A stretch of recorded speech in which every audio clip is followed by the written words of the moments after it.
Well, this was also election day in Bangladesh. Voters headed to the polls to pick a new parliament, but the opposition alliance is already rejecting the results of the vote, claiming the election was rigged.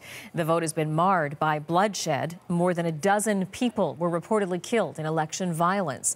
Here's CBC's Dominic Velitis in London.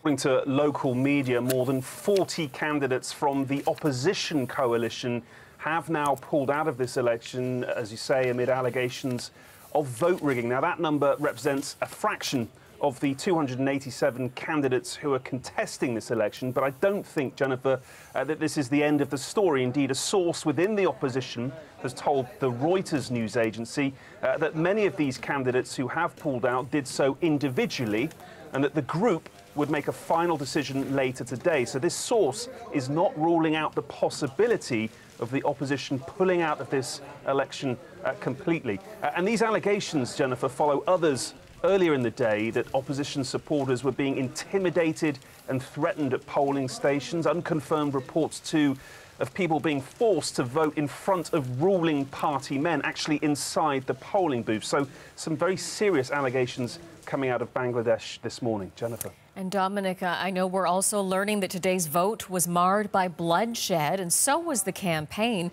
Can you tell us more about the violence?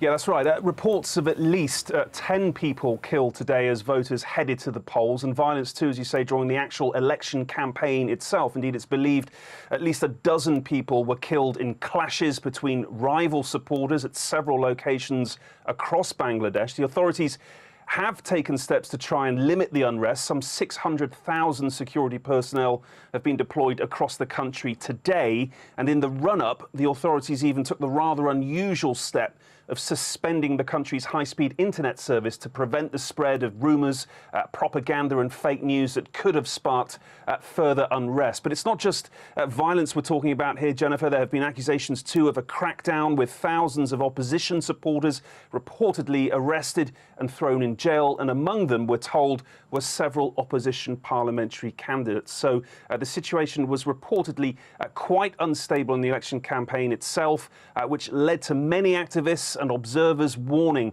that today's vote would not be fair.